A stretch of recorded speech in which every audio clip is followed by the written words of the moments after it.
So we'll be getting started shortly.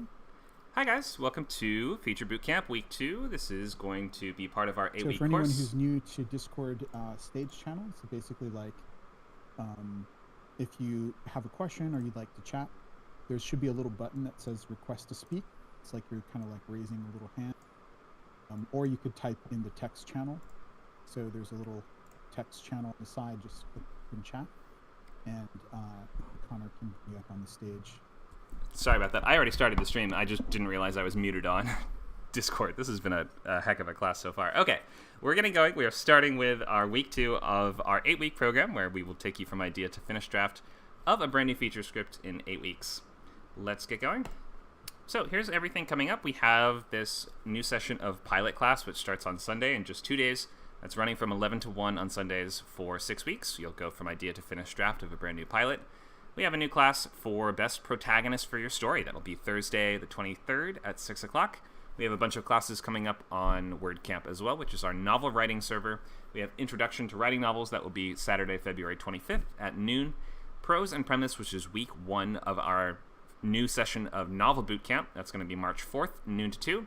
Query Letter class, March 8th at 6. We're going to break down successful queries from novels and also look at queries as an organizational tool to kind of understand the structure of a whole book. And then we'll take that info further into an outlining class, March 16th at 6 p.m.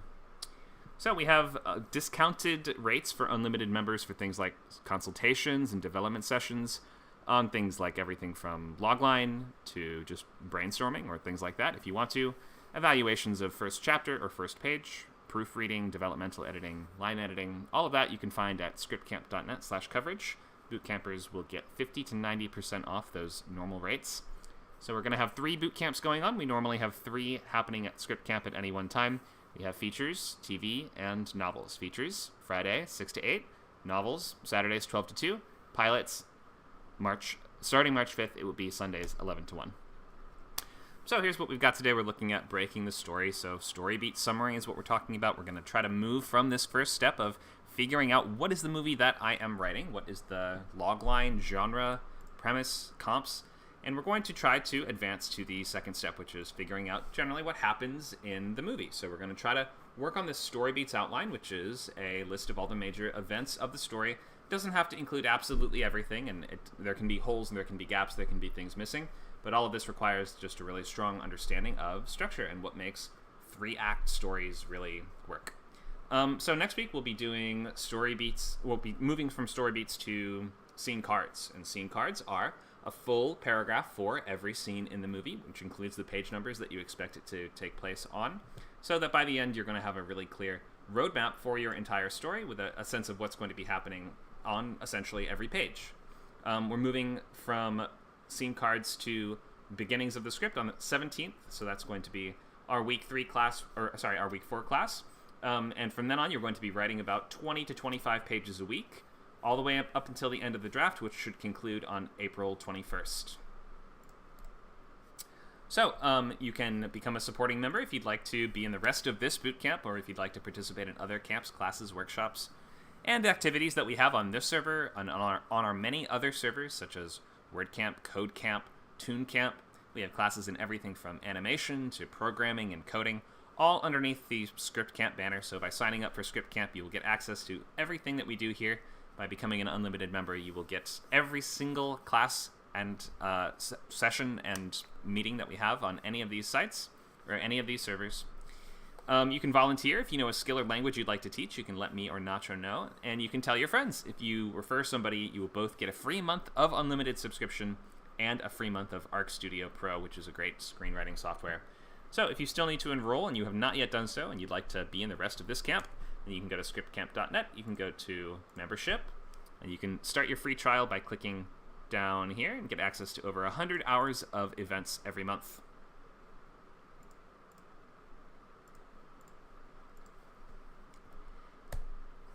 Okay, so we'll start with check-in. Anyone who was here last week, anyone who is for sure participating in the bootcamp, we want to hear an update. So if you have modified your idea that you had started last week, or you've changed to a new idea, I think we had at least one student saying she was pivoting to a new idea, so we'd be glad to hear about it. And we're going to go into structure today. So what is structure? what does the 3-act movie look like? Where do the major events fall on different page benchmarks? How can we pace effectively, and how can we keep the audience moving through the story, and all these really important elements of outlining, like these things that we should be solving while we are outlining. So we're trying to divorce the process of figuring out what happens from the process of actually executing it on the page, because if you're trying to figure out what happens and trying to write successful scenes, you're essentially doubling the workload. So we emphasize here at ScriptCamp this really, really structured method of figuring out what happens on every single page before you even start writing those pages to begin with. So you don't need to even download screenwriting software like Arc Studio until halfway through the course, at which point you're going to be writing about 4 to 5 pages a day if you just write on weekdays. But figuring out everything beforehand will make it so much easier to actually work through those pages. So by the time you have figured everything out, it should make the rest of the executing of that script a breeze. So we have a poll in the chat. If you have not yet signed up but you intend to, you can scroll up just a little bit and you'll find a list of blue numbers. So you can vote number 1, and that will indicate that you intend to sign up for the bootcamps and for unlimited membership, and we will give you instant access to all of those exclusive member chat channels. So we'll look at structure today. Maybe we might get so far as to theme and argument, but we actually in this course, in this particular class meeting, rarely get through all of the material, and I'd rather spend the time making sure that everyone's idea is on track and moving forward okay, rather than doing lots and lots of slideshow stuff. So if folks have ideas that they are trying to get into shape to move forward to this next step in outlining, then today is the day to ask those questions. We will start with last week's assignment. So if you were here last week, all you really had to do was, 1, read a script. So hopefully everyone who was in this bootcamp has read a script and is now ready to answer just basic questions about it. What was it? What did you like? What did you learn? You're going to post your logline in the assignments channel. And actually, I guess we'll just use the classroom channel for now because we're in a free public room, not in our bootcamper channels. And don't worry about this thing about blockbuster moments. I hadn't actually gotten to that in the last class. So the goal from last time was to write that logline and refine the logline and improve it if you had already gotten a little bit of work done on it, and to incorporate that feedback for today so that hopefully by today you will have that idea really, really solid. You know exactly what the movie you're trying to write is going to be, and there's no other obstructions that are stopping you from coming up with your story beats. So we're going to, how will we do this? Maybe we should just, is there a hand raising function, Nacho? Yes. There is? Yes. Okay, great. Go ahead. I was going to say also you can invite them up as well. Oh, cool. Okay, perfect.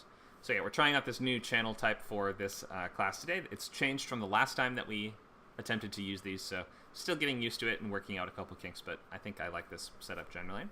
It's easier to get rid of trolls, at least. Go ahead. Seems like it, I was just going to, I don't know if anyone can mention if they are able to see that.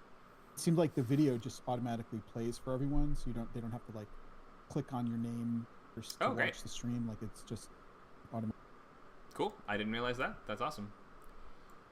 Okie doke. So let's start with who has a new logline from last week or a refined logline that they would like some response to or feedback on. Let's see a raised hand.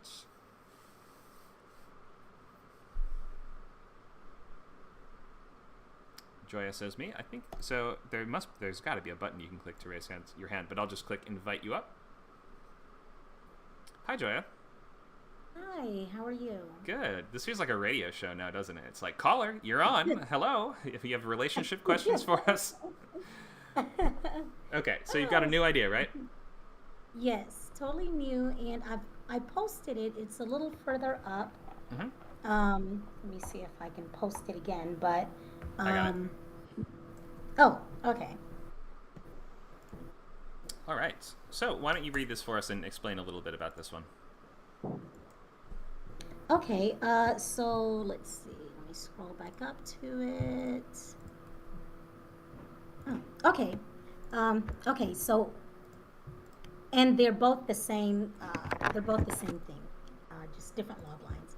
Oh, okay. When their dying child needs a bone marrow transplant, the Cameroonian mother and Italian father must finally face the families they hid the relationship from to save their child's life.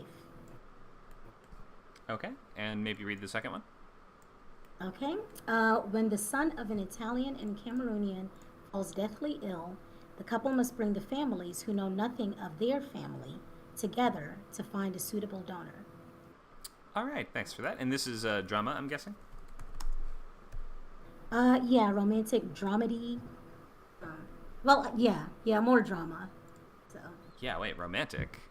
I'm missing the romance from if there's a romance in the story, it's not quite apparent in the logline. So maybe we can just we'll just call it drama for now.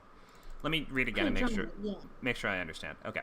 When their dying child needs a bone marrow transplant, we'll just say a Cameroonian mother and I guess you would probably say her Italian husband must Oh, they are husband and wife, right? They are married. yes. Okay. Must finally face the families they hid their relationship from to save their child's life. Okay, I think I am starting to see it. Let me just make sure that the second one doesn't illuminate something that I'm missing here. The couple must bring the families who know nothing of the family together to find a suitable donor. Okay, I would go with the first one. The second one is a little confusing to me, and I'm not quite sure what you mean here. Let's stick with this first one for now. And so the first thing is, remember, we have to stick with the main character. So is the mom the main character, or is the dad? Oh, I guess that would be the mom. I guess Okay. initially I was thinking the dying child, but yeah, I guess they couldn't be the main character because they're dying. So, Right. Or, I but mean, yeah, we're looking for the most active character, right? And a dying child is not right. going to be able to really do any of this work. I mean, a dying child could be the lead of a movie, but it doesn't sound like they'd be the lead of this movie.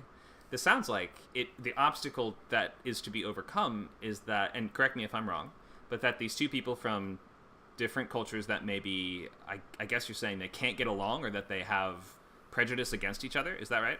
So the families, is that Yes, why they've concealed this from their families? yes. Okay. So because of that, now it turns out that when their kid becomes sick, they need money. Is that why they need the families? Uh, they need a suitable donor, Oh, they need a donor. Okay. And sorry, whoops. a donor match. Bone marrow transplant. Okay, so who's the match? Um, it's gonna end up being the Italian grandfather. Okay, but they don't know that to begin with. You're saying that they have to sort of audition different family members to see which one of them might be a match. Is that right? Right. Yeah, because the parents are not a match for the bone marrow. Oh, okay. So So now it's they not a have matter of to. money. It's not like we just need to get a bunch of money from the families. You're saying the only way to save the child is it's because there's not a direct match that we already have, so they need to check the family to see if anyone from the family can donate. Okay. Is that right? Yes. Okay. So I think I'm starting to see the movie, and some of your comps might be something like, did you see, what's it called? Girl in a Coma. What's the movie? The Big Sick. That was actually one of my comps. Great. Okay. Great. Okay, so yeah, I sort of see this in it's like a drama that surrounds an illness, but isn't necessarily, about the person with the illness necessarily. It's more about the people around them, and the kind of drama that it brings out of these people and forces them to sort of confront these secrets that they have kept up until now. I can see it, and I think that you should maybe just frame the logline first of all a little more actively in terms of the main character. So a Cameroonian mother and her Italian husband. Those nationalities are important, I guess. Although many readers at first might see that and not necessarily know that there would be any huge problem with a Cameroonian and an Italian being together. So the question might show up in your reader's mind, like, wait, why is there a secret? Why would they hide this relationship? That might come up, but I guess I can think of reasons why that might be. And then I guess the other thing is, so frame this from the main character's perspective. So we want to say something like, we can describe your main character in terms of her, if this is about the mom, personality or tactics that she would use. If like she's a real hothead and her husband is the real cool-headed one, something like that, which just expresses like how are they going to go about solving this problem? Does that make sense? Or if she is like someone who, has totally disowned her family in the past, or they've kept the secret and she's distanced herself from them as much as possible, and now she's very sort of secluded and shy. Something like that. We're looking for maybe just a little more description of the main character. You only need one or two words. It's not going to be a lot. You don't have to write a whole sentence about them, but we maybe just want to know, how is only your character going to solve this problem? We're asking this question, why her? Why is it about her? And you can look at any story like that, right? It's like, a guy needs to stop a bombing from happening.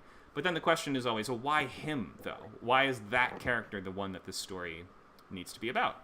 And so in your case, I would think that this would be somebody who has, really separated herself from her family, and has, moved very far away from them and is trying to get away from their old school values. Does that sound right? Yes. Okay.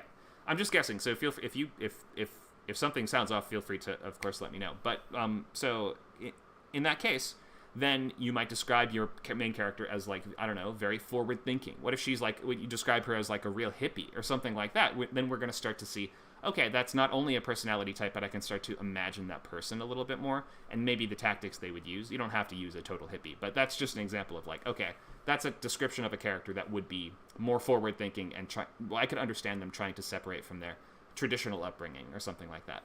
So be a little more specific when it comes to the description of the main character. We want it to feel really active from her point of view, and like it's going to be about her doing stuff in order to accomplish this goal. So face the families isn't a super active and specific goal. I think that she's trying to identify a bone marrow match from this family. That sounds like is the actual crux of what she's doing, right? Right. Okay. So she must reunite or reconnect with her estranged family to find a donor match. Within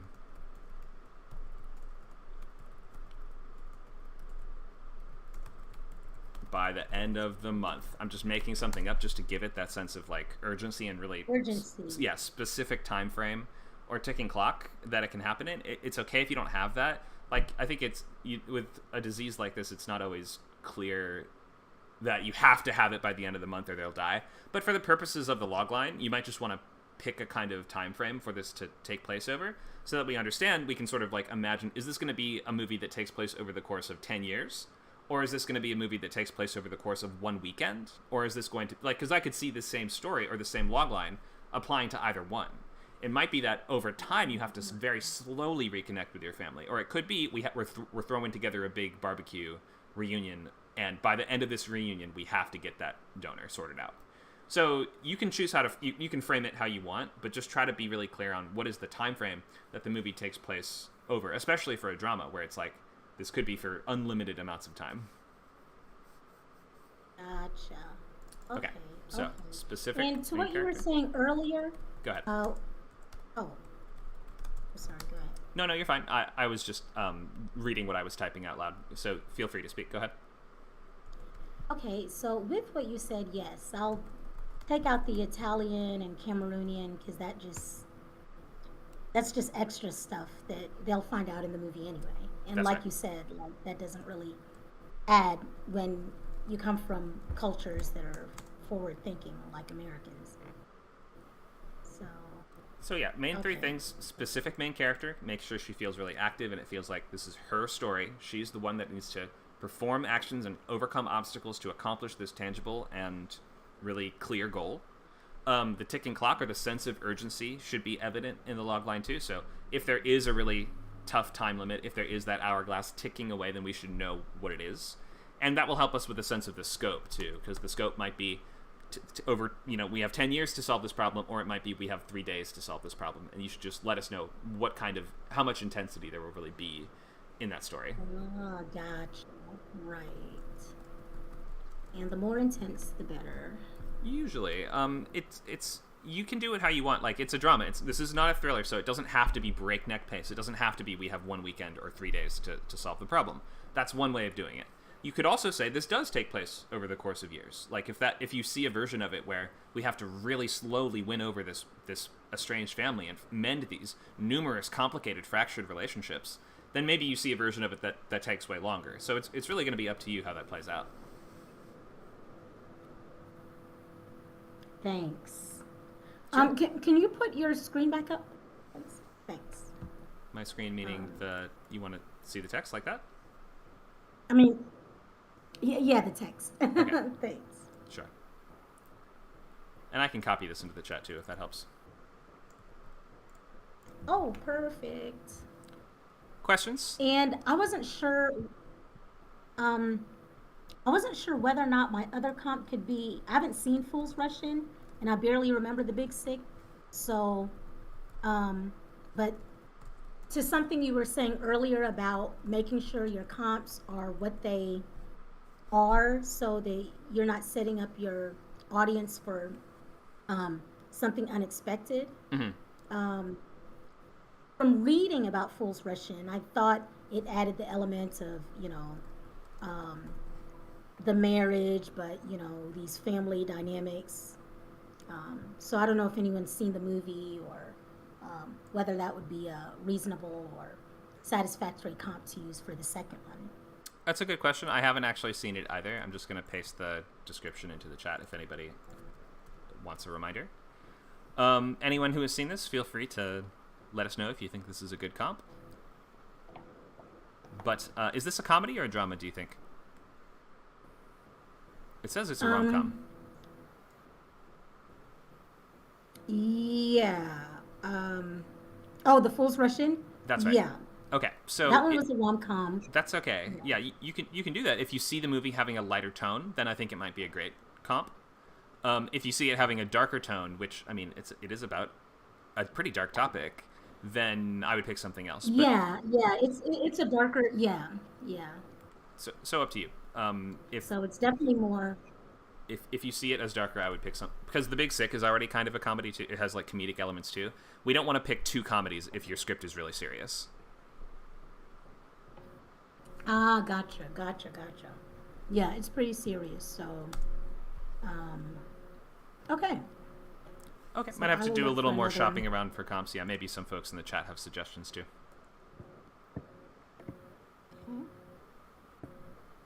All right, any questions left, Joya? Not at the moment. Great. Thanks for Work on this speaking and- up. Yeah, refine this a little bit. Try to get this finalized by the end of the class if you can, and just be filling out that sketchbook, which is just going to be, we want to include title, genre, logline, comps at the top, but then underneath that, all of your other ideas. There's nothing wrong that goes in there. Just start filling out everything else that you have. Got it. Okay, perfect. Thank you. Thanks Thank you. so much. Thanks a lot. Anyone else who is in the boot camp and is intending to continue and wants to write a whole movie in 8 weeks? Does somebody else have a refined logline from last time, if you were here for last class, or maybe you've changed an idea? Does anyone else want to share?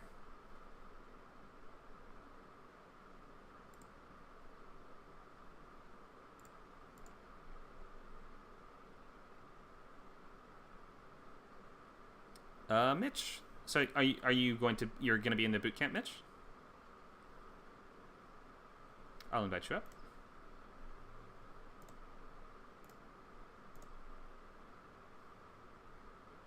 Hello. Hi, let me just copy paste it real quick. Okay, sure.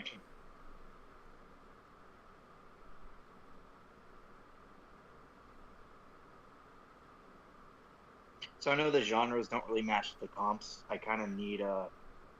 Oh, thank you, Jojo. Thank you. I did not know that. Forgot about the stage functionality. Anyways, yeah, this is... The title is Burning Out. The genres are crime, drama, and psychological thriller. I know those don't really go with comps, but the logline is: after a botched heist, a hedonistic professional criminal and his cohort get put in a ramshackle safe house packed with stashes of drugs. As conflicting details emerge about the crime, the criminals must maintain trust in each other until they're finally allowed to leave. The comps are Fear and Loathing in Las Vegas, The Lighthouse, and Skimmering. All right. It's a bit of a weird Go mix, ahead. but I think I could make it, Okay, so this is what you're going to be writing in the boot camp? Yeah, if I keep going in this, then yeah, this is what I'm going to be working on.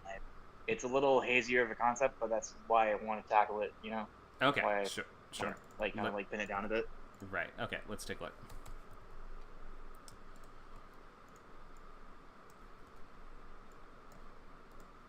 All right.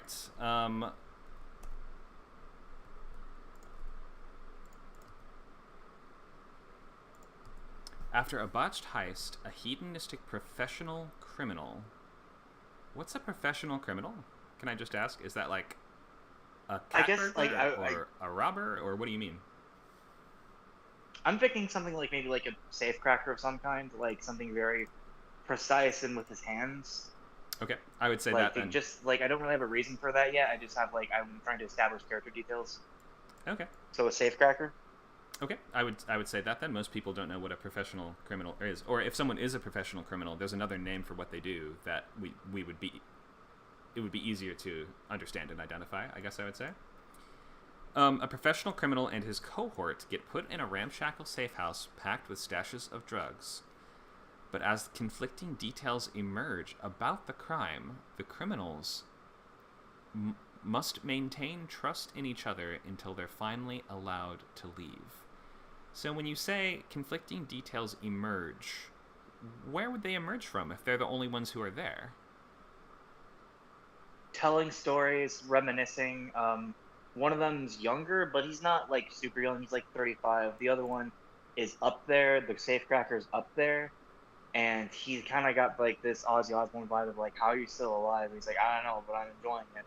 And so these two have been around the block a couple times, and so they have a lot of stories about the people they were working with that day. Like certain cops in the area that they know are dirty and in on it with them that showed up to the scene. They get there's a person there that visits them and gives them pretty much anything they ask for. So he gives them newspapers from time to time, and so through that and through letters to the safe house, they start to get more and more information about what happened. Okay, but so they must maintain trust in each other, or until they're finally allowed to leave. Their stories start to like not line up with what they've been saying before, or with what they already know about what happened, or with what they saw. Details that emerge. That's the thing. It's a very dialogue-heavy thing that I'm pitching here, and I don't really have any of the dialogue written down. Right. That's okay. It's You wouldn't. two guys in a house. We wouldn't have any dialogue written. At just we're at the premise stage still, so you don't have to have any dialogue yet. But yeah, I'm just struggling to understand what the conflict is. So they both did a crime together, right? Yeah. And now they're hiding out after basically, that crime. They're suspecting each other of potentially being a rat, potentially having like tried to come away, like having benefited more from it themselves. Like they think that the other person tried to screw over the rest of the team, and they're the reason why. They start to become suspicious of each other. And one of your comps is not Reservoir Dogs, even though this is almost exactly like Reservoir Dogs. Funny thing is, the day I came up with this, I was thinking a lot about Reservoir Dogs, and it slipped my mind because I was focusing on specifically like the house. I wasn't focusing on the fact that it was criminals like trying to recite a crime to each other, which is Reservoir Dogs. I was focusing on the fact that this is taking place over months and months, and I say ramshackle safe house. The AC starts going out. The fridge breaks overnight, and they open up the fridge to everything, like to the smell of bad meat now, and they have to get old new groceries, and it's just like, to me, I was focusing on the arduousness of this process of staying in the safe house more so than the details of the crime emerging. The details of the crime emerging are important, and they're what drive the conflict, but it's really more about the slow loss of sanity here. The slow loss of trust, the slow erosion of everything, and it's like a more implied paranormal at times. I don't really know if I want to imply paranormality or if I want to just have like hallucinations or what, but basically the Skinnamarink comparison comes in when the house starts shifting around them.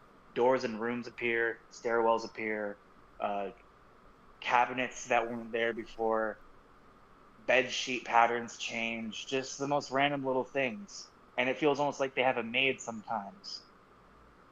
But eventually, it starts to get to the point where they find evidence on each other, like, that seems to be like too damning just to be laying around in a safe house, especially since they're the only ones that have been here. How does this get here? I don't know. Sorry, I'm rambling at this point. Oh, it's all good. So I'm trying I mean, to contain my thoughts, and they're not really being contained. that's all right. So yeah, I would think Reservoir Dogs or Hateful Eight would be good comps for a story like this. Or I did Yeah. at first until I guess you continued talking about it, and now I don't understand it at all anymore. If you're saying random supernatural I'm things are sorry. happening in the house, no, it's okay. You can write whatever you want. I don't even know yet. It's a This just sounds like an That's experimental why I want art. to tackle. This is an experimental art film, is that right? Not, I mean, as experimental as something this dialogue heavy can be, I think, which I guess is rather. But I never Skinamarink is quite experimental, but I wanted to focus on something that could be a bit more like trying to catch someone else in the lie, trying to actively play that game of mental chess, while also it seems as though the house hates you, and you're both like coming down off LSD, like this combined like sweltering, gross atmosphere, you know. So this is a super abstract, and I mean, this is not really a high concept movie pitch. This is an experimental art house type of film. So I mean, the kind of guidance that I would give to this are going to be totally different from what I would give to somebody who was trying to write, like sort of more of a Hollywood style movie. This is not really a Hollywood style movie. That's fair. Is that what you're saying? That's fair. I guess I'm not really. I guess so. I don't. Okay, so yeah, you can write what you want. You can do this how you want. I guess I would say if this were going to be more of a traditional, straightforward Hollywood type movie, first of all, we need focus on a protagonist. Two people is not a protagonist. We need to have one of those take the lead as the active kind of driving force of your movie. Who I think that you need to frame the logline more concretely around. So that would be the first thing I would say. And the second thing is that this is just like a lot of details in the logline that's leading to a very long sentence. A botched heist, a hedonistic professional criminal and his cohort. I don't think I could even say this in one breath if I tried. So I would maybe try to cut down on the number of clauses here and try to give a more concrete and straightforward goal for your main character, which is, and if we frame this more from one guy's point of view, it's not going to be they need to maintain trust in each other. It's going to be I need to defeat this guy, essentially, or I need to outwit my partner, or something. You could pick some word like that, right? Like I need to prove that he's the one that set us up, or I need to, if we can frame it a little more adversarially from the point of view of your main character, it will be a little clearer what we're watching your main character try to accomplish, and it'll feel a little less like, well, this is just a bunch of conversations of people doing nothing. Which, then again, the movie might be. If you're describing it kind of like Skinamarink, then that might be the case. At which point, I mean, nobody can give you notes that can help you with that. You gotta kind of just show us what that would look like by just taking a swing and writing it. But yeah, maybe think of how you could frame this from that main character's POV, and how we can understand we're watching this guy try to essentially survive, right? Yeah. Okay. So I mean, that's still helpful. That is still helpful because, well, I mean, both of them are. Like, I mean, I do understand the idea of like focusing on one main character here. I do sort of want to try it. I don't know.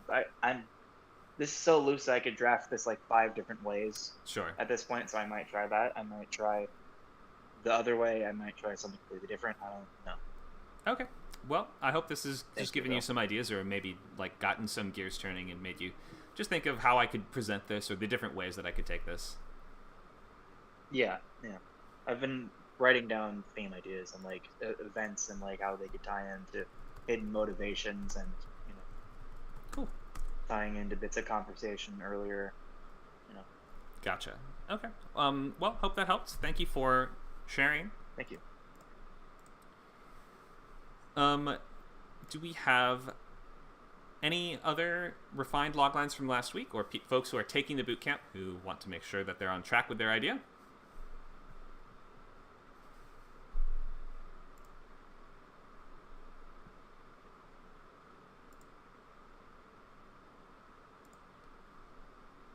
Kevin. All right, I'll invite up Kevin.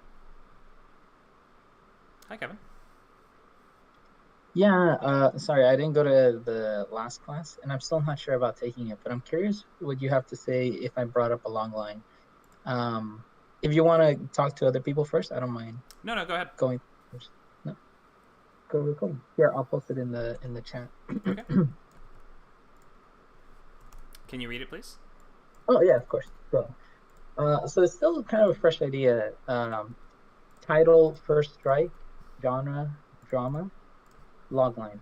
After a false missile strike from an enemy submarine, the U.S. president must battle U.S. generals against making the first strike in the calamity of war. Comps, high and low. The Kurosawa movie? Yeah, it's kind of not in the same like field of it, but I really like the tone of it, where it's Oh. a guy battling to make a decision, and like a lot of the conflicts inside his head. I was thinking of Doctor Strangelove, but I also wasn't thinking of making it a dark comedy. Oh, okay. So yeah, Doctor Strangelove is really funny too. I love Doctor Strangelove and I like High and Low, but I think they both might be the wrong comps for this, because High and Low is a crime drama about is it like a kidnapping that I believe is what the plot revolves around? Is that right? And the main character, right. So this is about international stakes, and is the main character the president? Yeah, I was gonna make it a general, but there's a thing called preemptive first strike, a real like policy where the U.S. president could just say, like we're gonna attack first, and that's what they did at Hiroshima, and it almost happened in the Cuban Missile Crisis. I see. Okay, so maybe consider there's a show on HBO called The Brink. Maybe that would be a good comp. Maybe people have some other ideas, but yeah, Doctor Strangelove is the right sort of world, but you don't. If it's not going to be comedic, then it would be a bad idea to choose that. So maybe try swapping out your comps. I think High and Low might be kind of too abstract of a comparison. Let's go to the logline. So, after a false missile strike from an enemy submarine, the U.S. president must battle U.S. generals against making the first strike in the calamity of war. In the calamity of war. He's trying to convince them not to do the first strike. Is that right? Yeah, I guess. Doesn't he have the final say? So the U.S. president doesn't want to do it, but generals and everyone else is telling him, like, you have to do it. They, like, this is just a false missile strike, but what if it's real next time? What if they hit, Florida? I think that was the threat with the Cuban Missile Crisis. It's like they started, like, surveillance started to show they had nuclear missiles in Cuba, and they've been telling him, like, hey, this isn't okay kind of thing. And that's where, like, I was like, oh, should we, like, nuke them first kind of thing. I'm trying to think. Does it make it kind of confusing with the first part? It makes it confusing because, first of all, I don't know what a false missile strike is. I guess that could be a problem in the first place. Second of all, if the president has the final say, then I'm struggling to see how the whole movie can be him just telling people, no, we're not going to nuke them. We're not going to nuke them. We're not going to nuke them. Because that's what you're the logline is sort of telling us what we're doing in the majority of the movie. And so you have to be thinking, how can I frame this sentence in such a way that I'm telling us what are we doing in the middle, like the long middle of this movie? And I struggle to see a movie remaining engaging if it's the president who can just say no, guys, and everyone else trying to convince him to do this, unless there is some kind of escalating threat. So I would think maybe you've picked the wrong main character, or maybe the action of the story is something different than what I'm kind of imagining. Is this mostly people talking in boardrooms? Yeah, that's kind of why I brought up High and Low, because the first half of the movie, the first hour, is pretty much in this guy's living room, and he's trying to decide, should I give up the ransom to this kidnapper who has my worker's son? And that's kind of like the battle is up to him. Like either way, like I'm trying to think. But if your main character, in this case though, if your main character did nothing, what would happen? If he did nothing, I'm trying to think. You don't have to have all the answers. There's no. Go ahead. Yeah, there's no threat, I guess. Well, in my head, I'm picturing like Hiroshima and then the case of Cuban Missile Crisis. In one case, we did do preemptive strike. In one case, we did not. So, with Hiroshima, the pros of, attacking first was that it's going to save lives. It's, in the long term, that's what it's going to do. So I guess the threat isn't immediate, with him saying no. But the threat is that long-term thing of in a false missile strike, I was thinking I think it was 2 or 3 years ago in Hawaii, the whole state got, the whole state got this false missile crisis. And you just have these waves of people thinking, oh my God, is this the last, am I going to die right now? This is serious. I kind of want to see movies about that. That I'm sure there's a bunch of movie ideas that you could get from that incident. But in this case, for a movie, it's kind of abstract to say, if he doesn't act, then generally the political situation might kind of deteriorate over time. You see what I mean? It's so much less concrete and tangible than if you don't do this, then they're going to nuke us. So I think that you maybe just need to look at the elements you have here and ask yourself, one, did I pick the wrong main character? Two, maybe did I not design a situation with enough urgency and intensity? Because if there's not a concrete threat, then the main character could do nothing and everything would be fine, right? And so we want to avoid that sense from movies. Movies are usually about main characters that need to act with that high level of urgency and engagement in order to accomplish their goal, or else something bad will happen, because tension comes at that intersection of dread and hope. But it only works if we have both. We have to dread that something bad will happen and hope that something good will happen. Right now, I'm hoping that the president will see sense and not launch a nuke and start a war. What am I dreading? That he will fail to do that, I guess. I don't know. Yeah. So maybe just decide where's the tension really coming from, and if for instance your main character is one of these people that has to convince the president to not launch a nuke, now suddenly I'm much more like, do you see how that's so much more concrete? If the president presses that button, we're screwed. So maybe is the main character the vice president or the top general or something like that? Maybe that person would have a clearer and more concrete goal that exists within the realm of what we're doing in the movie. It puts the most important people in the room together, rather than because in that case your adversary is the president, and we need to now convince the president to not do this. And maybe if you chose like a really kind of wild card president, I think we've seen some examples of those in the past couple of years. If you have a really wild card president, for instance, then that could feel really dangerous. It could feel like a really volatile situation, and only the clearest head in the room could solve it. But it can't be the person that controls the final decision, can it? Unless the tension's coming from somewhere else.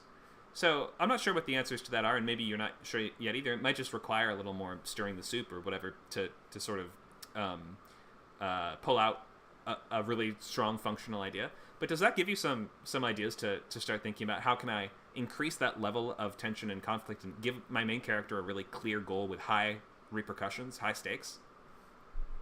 Yeah, no, it definitely makes a lot of sense. I read what Nacho put in, and it's kind of the same thing you were mentioning. He said instead of making it the U.S. president who has the choice, it's a submarine captain who's like pressing the button, and his superiors are the ones that are telling him, like, send it out, send it out.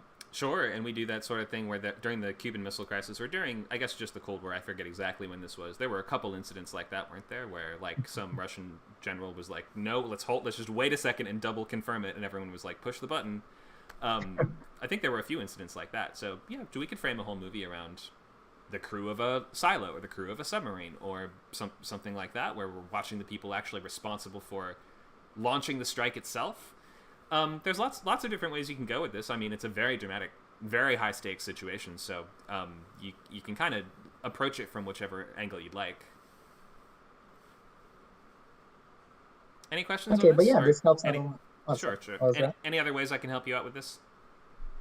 No, I think that's definitely yeah. I hadn't considered the thing of like, oh, what if he just doesn't do it? Because again, like in the Cuban Missile Crisis, we didn't do it, and then like nothing happened. Yeah. But it's because we didn't know nothing was gonna happen. Yeah, it turned out that was the best case scenario for no one to do anything. Like that's what we wanted. But for a movie, yeah, that's tough to like we don't if we're not looking back at history, then if that Cuban Missile Crisis had gone totally differently, then we would have been like, come on, why didn't the president do something? In any case, I hope that gives you some ideas and some ways to start maybe reframing the elements that you have here in a more dramatic way. Oh yeah, that helps a lot. Thank you, Connor. Thanks, Kevin. Okay, so I think we're going to move to do some slides on structure. So whether or not you just shared a logline, you should, of course, still be refining your logline and still be working and still be always have your sketchbook open in a bootcamp class and be writing down ideas and questions and things you aren't sure about, and anything and everything needs to be written down in the sketchbook. So if you've not already filled out that sketchbook, you should be filling that out at all times during classes. And then I didn't ask because for time reasons I didn't ask about blacklist scripts, but next week I will be asking, what blacklist script did you read? What did you think? What did you like? What did you notice? What did you learn? Questions like that. So you should absolutely be reading a script every week at the absolute minimum. I recommend more like 3 scripts a week. So we've gone over the ground rules already. We're in week 2. We're going to go right to structure. So structure is going to be the organization of events in your story. It is the thing that gives coherence to the narrative and makes it feel like a series of connected events that are summing up to something big that has a point, that is saying something about the world and is sort of entertaining at the same time.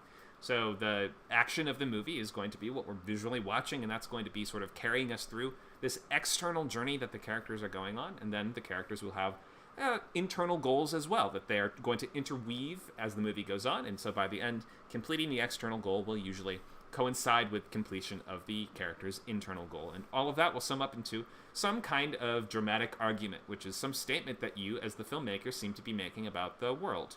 Whether or not you intend for there to be a dramatic argument for your story, one will kind of emerge, and people will just pick one that seems most likely to them if you don't go in with this with some sense of designing this in mind. So we won't probably get way too into theme stuff today, but that's just something to think about, is that every story is a persuasive document of some kind. Because you can't show somebody you can't show a person's story without generating at least a little bit of sympathy for them. And to that end, or because of that, we need to be thinking of, well, who am I? What message does this story seem to be sending? What statement about life or human nature or the world does it seem like that this story is essentially asserting? I mean, if you give us a movie about a character that tries their hardest again and again and again, and they're always picking themselves up no matter how many times they get knocked down, and even at the end they get knocked down again and they still smile their way through it, well, maybe we're sort of saying the best way to live is to always approach the world with this glass half full mentality. It's like, maybe that wasn't what you intended with that story, but that's what the audience might take out of it. Because if we see your main character continue to be happy even after they've lost, then of course we're going to wonder why. Like, why would you be happy after losing? And that is where your sort of dramatic argument is going to come into play.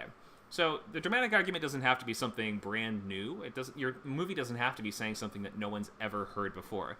You can make a movie that's sort of all about how love is more important than money, or how family conquers all, blood is thicker than water. You can pick something that has been established or we know already, but sometimes you'll find that these simple truths that we can forget at times make some of the strongest and simplest dramatic arguments. So structure is your friend. It's not here to fight you. It's not attacking you, so don't be afraid of it. It is a series of tools that are going to help guide you from beginning to end, and it's going to help you not only write a coherent movie, but also it's going to help you finish a movie. When a lot of people, they struggle to finish because they have no understanding of structure, or they feel they can rush through certain parts of it, or they feel like, I don't need to figure out what happens in advance. And that leads to them getting stuck without any idea of what to do next or why they should do it next. Because if you don't know what the role of each section of a story is, then you can't know if you're doing it well or not. So you gotta read lots of scripts. There's no way around this. Every single week we will be asking, except for this week, every week we will be asking, what did you read? What did you like? What did you notice? What did you learn? Read a brand new script every week very carefully, take notes, pay attention, and read actively and immersively. You've got to read like a writer. Write things on the sides of the script, on the margins. Circle things, use your pencil, whatever it is you have to do. You have to be reading scripts to understand what a good script looks and feels like, and what each of these different sections is for. And you're not going to have a full grasp of what each section does unless you see. Well, some people need to see a bunch of repetitive examples of it. Or even if you learn very quickly and you don't need a bunch of examples, you should still see some very clear, strong examples on the page, not just from movies we've seen in the past on the screen. We need to be looking on the page and understanding what a really good movie looks and feels like on the page. What does a really great reveal look like? What does a scare look like on the page? If you're writing a horror movie and don't know what a scare looks like on the page, something's wrong. You need to be reading the kind of movie that you want to watch. What does an action scene look like on the page? What does a romantic scene look like? These things aren't going to exactly always be exactly what you imagined from just watching it on screen. So that's why we have to be reading actively and paying attention, and that's the only way to sort of burn some of these things into your brain. So for all the talk that I do about this, then you will learn just as much or more from simply reading. And Nacho has posted in the chat, thank you Nacho, a list of over 1,000 pro scripts from the blacklists from the past couple of years. So definitely click on that if you need scripts to choose from, and if it asks you to request access, then just click request access and you should get it. Okay, so I'm not going to go into art house and experimental stuff, though we did have somebody sort of pitching and more experimental story, so I will just briefly mention most of the time, if you're trying to break into writing mainstream Hollywood movies, if you aren't writing more mainstream Hollywood movies, then your shenanigans will be interpreted as ignorance from your readers. So it could be that you're like, I don't even want to bother with structure. I'm going to do whatever I want. I'm just going to do a series of 9 sort of episodic scenes that all connect from ideas. Something like that. You can do that. Like, it's not, there's no one saying there's no way you can possibly do that. But if you're trying to break into mainstream screenwriting, most of the time we're going to look at that and say, and I guess I should put it like this. If we read that and we start to lose interest or fade away, or we start to wonder why you're doing it like this, our first question will almost always be, have you considered putting this into a more traditional structure that people are more used to seeing, a structure that we are more familiar with and just leads to more satisfying stories. Generally, there's no limits on what you can actually pull off, but you might just have to demonstrate for us that something works if your idea of what you want to write is totally different from things that are making lists, getting signed or getting writers signed, getting picked up, getting optioned, getting sold, things like that. So you should read the blacklist to see the kind of stuff that is getting sold, the stuff that is getting optioned, and you can gain an understanding of the kind of material that is viable in the marketplace. If you're writing something that is intentionally super art house and abstract, you'll probably have to make it yourself. And if you do, and if you nail it, if you really kill it, then we're all going to be like, you're a genius. I should have seen your vision. But that's not to say that structure is going to hold you back from doing really weird, different movies. Like, you can write a 3-act straight down the middle 3-act movie and have it be the weirdest thing someone's ever seen. I got that reaction several times on some of my movies, and including my script that was a Nicholl semifinalist. I got reader comments that are saying, like, I have never read anything like this. So it's not to say that structure is holding you back. In fact, it's sort of helping, it's pushing you forward, and it's allowing you to put these strange, different ideas into a package that people will be able to appreciate more generally, like a general reader will be able to appreciate more. Okay, so that's just a note on that sort of stuff. Let's go into nitty-gritty act stuff. So, what's an act? It's a sequence, because a sequence is just a group of scenes, right? A movie is comprised of many different sequences. The biggest sequences are going to be the acts, though. An act is a group of scenes. Our first group of scenes is the setup. It's going to take us to a break into 2. When we transition from one act into another act, we call it an act break, not a plot point, which they do in a lot of novel writing courses, so don't get confused. We call these act breaks. So our first act is the setup, where we're going to be meeting your main character. We're going to be learning about the normal world that they exist in until some kind of inciting incident happens which shakes up that normal world, usually by presenting some kind of opportunity to your main character. Or maybe it's them being denied something that they want, and it's just creating the sense of, what does your main character do now that a wrench has been thrown into the gears and I've been given some incident that has asked me to act, or has compelled me to act. That inciting incident is going to then lead to a section of the movie that we call trying the locks, which is between the catalyst and the act break. But our act break is going to, we'll talk about that soon. Your act break is going to really propulsively move us into the meat of the movie, which we say that Act 2 is the movie. So see how much longer it is than the other two. So it's the majority of the story. This we might look at as the confrontation sequence, where your main character, now that we've moved from the ordinary world into this kind of upside down world of the second act, now they're going to actually do the fun, interesting, engaging things that you promised us this movie would be about. And so the second act is where you deliver on those early promises that you set up in the beginning, on the poster, in the trailer, all that stuff. The stuff that we came to the movie for should be really evident in Act 2. So you need to pay off those promises and and you should make sure that your script is generally feeling like it has that sense of setup and payoff, where things that are introduced are then answered, or things like if we put a gun on the mantelpiece, then a character later has to find and use that gun, and the Chekhov's gun kind of thing. Like we generally want to see setups being paid off to feel like we're building confidence in the writer, and that those questions that are unanswered will be answered, and our patience will ultimately be rewarded by continuing to watch this. So we're going to be leading up to that midpoint. Oop, right there. The midpoint. There it is. Whoop, midpoint. And that is directly in the center of the story. What does the midpoint do? It raises the stakes. So I would write that down if you don't know what the midpoint does. That is the automatic answer that you should have every time, no matter the nuances of the midpoint, and whether it's a plot twist, whether it's a new piece of information or a new clue or a reversal. whatever it is, it's something that raises the stakes. So write that down. Midpoint raises the stakes if you do not know that already. Then we're going to be leading up to that break into 3, where you're going to be piling up the cost of this journey on your main character, and the obstacles are getting harder, and their allies are starting to falter, and their enemies are starting to regroup, and the relationships are starting to deteriorate, and your main character is starting to suffer physically, mentally, morally. And we're leading up to this break into 3, which, like, before we get there, we're going to have to hit your main character really hard and knock them down into what we call the all is lost moment, and continue to kick them on the ground in the pit of despair until they're sort of forced eventually to realize the truth that they've been ignoring up until now, or something that they didn't realize, or some internal change that they're going to have to make in order to approach Act 3 with some kind of new mindset. Whether or not this actually leads them to victory is totally up to you. It's not to say your main character has to surge upwards into victory and win the day every time. Maybe they misidentify what the thing that they have to learn is, and that can lead to a kind of tragedy, right? Or maybe they double down and they totally ignore the opportunity to change, and they become even worse, like a movie like Nightcrawler.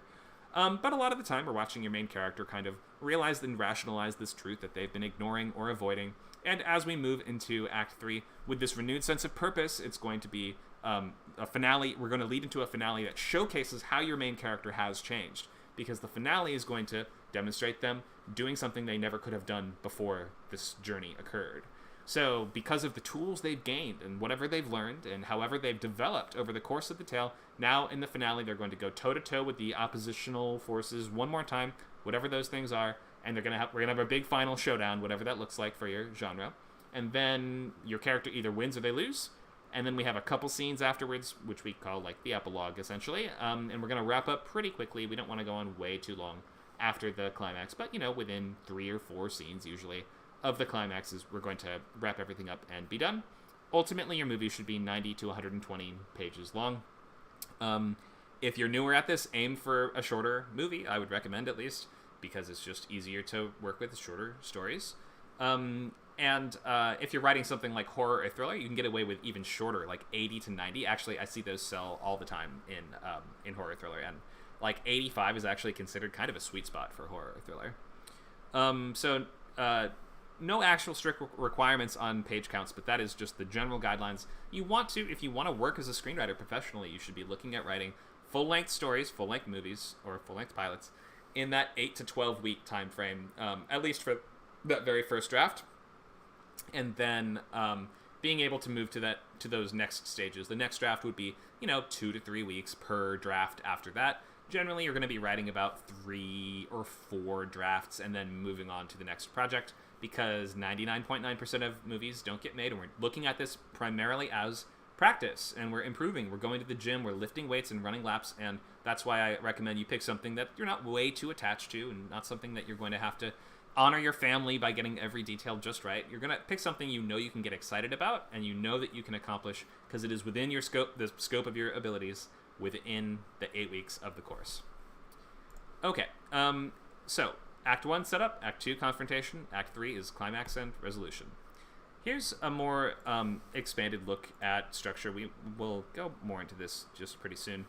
But you can see this. We're using this kind of roller coaster type approach, and we might think of that roller coaster as like the level of tension in the story, right? Where we're increasing that tension more and more as the story goes on, and it might sort of dip and wane at times, but ultimately it is trending upwards until it reaches the highest possible point, which is going to be that break into 3 and that finale, and then it ramps down very quickly afterwards as we tie off all our loose threads and we sort of come into a landing at that epilogue, really with an understanding of what the argument was, what the point was.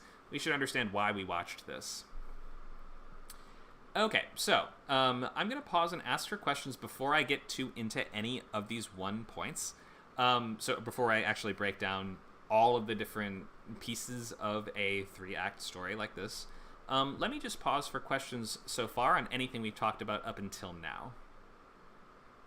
So feel free to raise your hand or type in the text chats.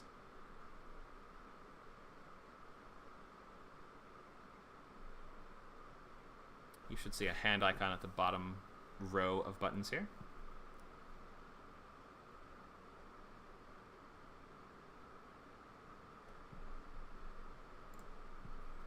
Hi, Joya.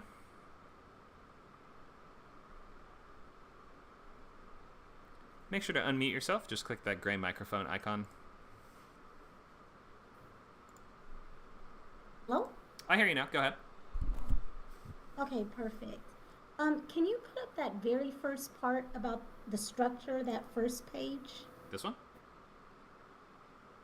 Or before this? No, the the one getting into structure just overall. This? Yes. Okay.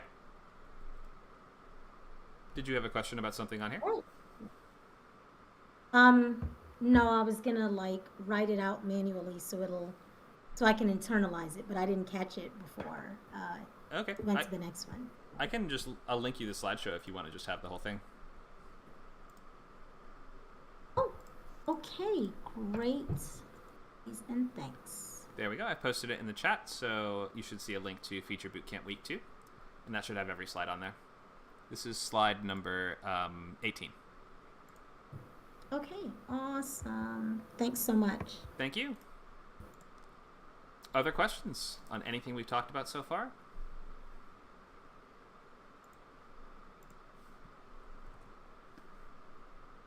$99 square. Go ahead.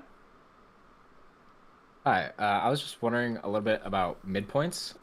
So like, I'm trying to think of like specific examples, but like I'm having a little bit of a hard time because like I can think like really clearly of movies about like the all is lost, pit of despair moments, but like just and most of like my stories, like there isn't really a midpoint like where something happens. It just kind of is like building up to the pit of despair. So I was just wondering if you could break that down a little bit more.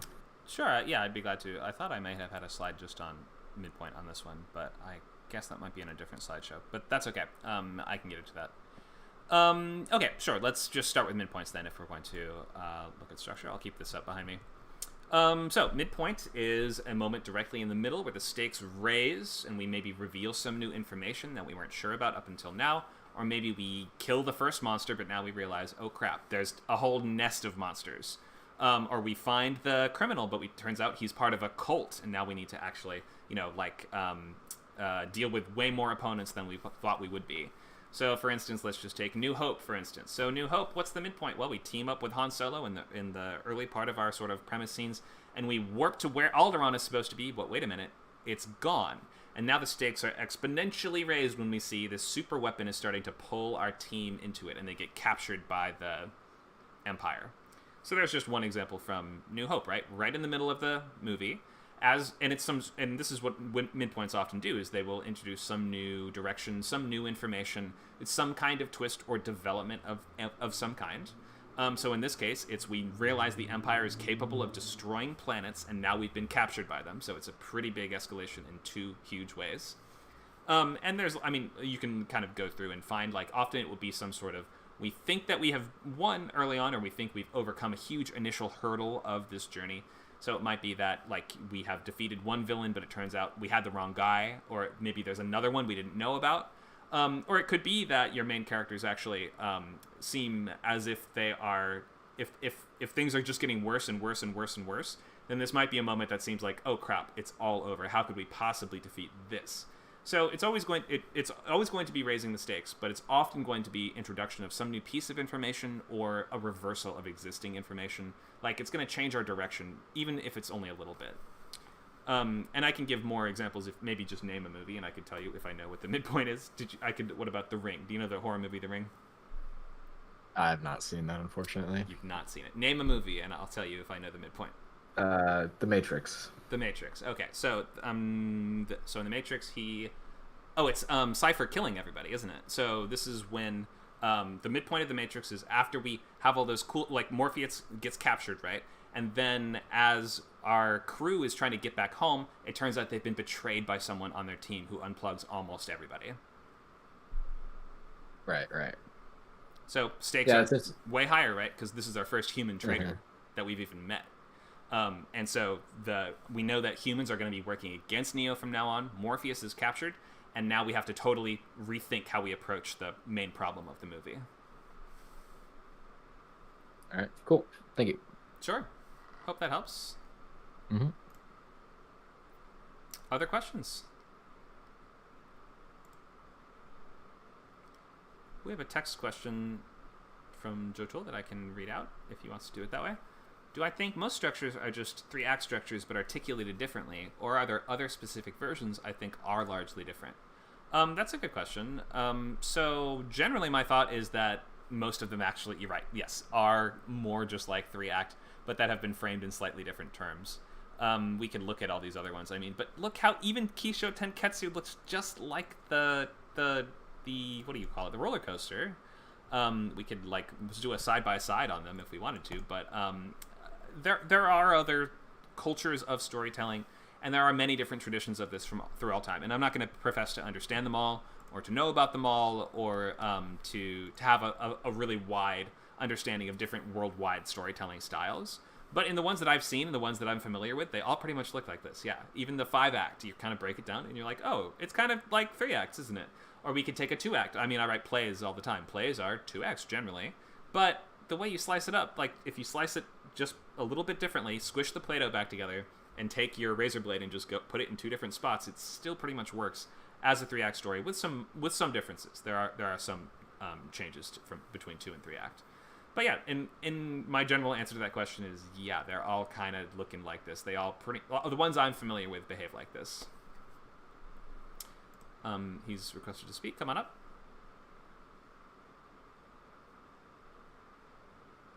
Oh, yeah. I just typed in the chat. I'm not sure if you saw it. Yeah, how would a 2-act structure work in that regard? Like, I understand it's probably just set up, payoff, simplified in some way, but I can't imagine. I imagine, like, as you said, they would still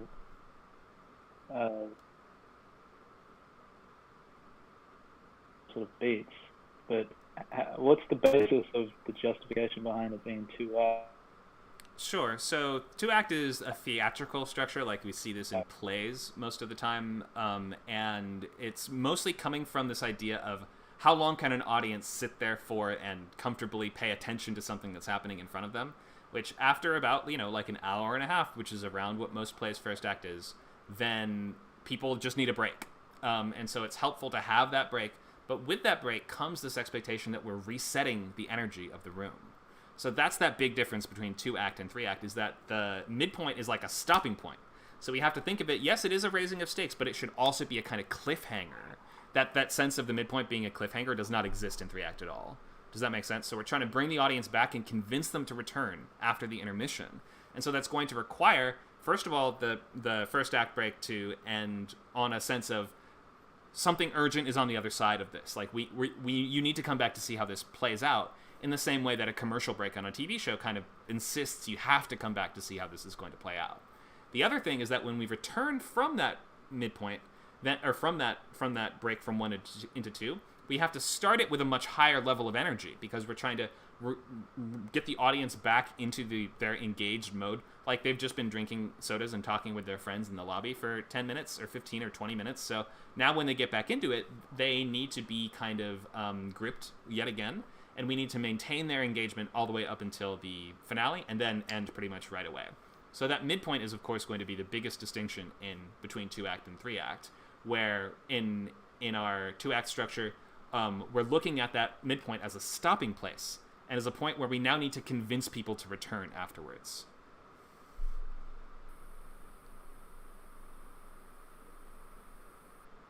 I guess it just seems kind of, it's a little subtle difference. It's still very similar in the idea. It's still at that midpoint. You're sort of building you're almost building to a high point, and then the midpoint would sort of, as opposed to it just being a flip, or some sort of twist or anything like that. But it seems like you kind of want to escalate the stakes, so that would also probably work as a hook to a certain degree. Yeah, I mean, I guess it's relatively similar, but a little bit different in those distinctions. Mm-hmm. I guess, is there a specific example? I know this probably isn't exactly what we want to dive into, but is there any specific example in terms of like that 2-act structure that you think utilizes that well off the top of your head? Like, the only thing I can think of that kind of did that is only, I don't know if I can think of Al Pacino. There was a movie that turned into a movie. Al Pacino, he's a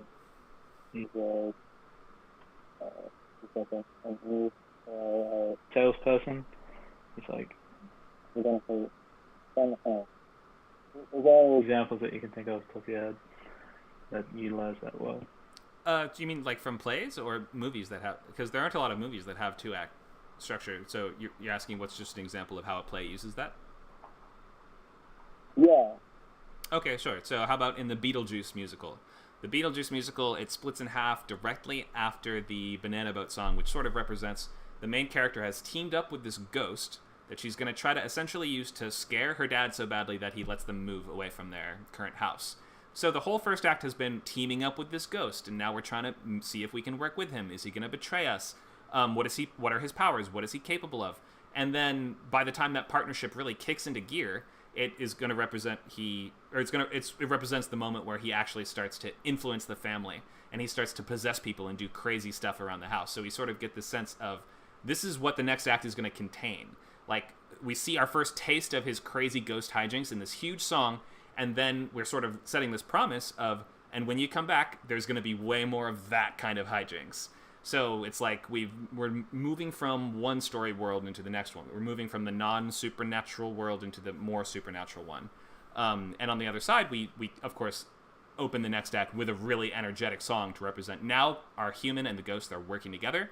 Now we're going to be having all the fun that we can mine from that concept of human working with ghosts to scare people. So it sort of is like a little mini preview of all the fun that is to come afterwards, after we get back. Okay. How would that be contrasted with the film? I haven't watched the film personally, but does it do something different in that section? I'm trying to remember exactly how the movie is structured different than the Broadway show. I'm struggling at the moment to recall exactly. But I'd be glad to follow up on that later once I refresh myself on how it goes.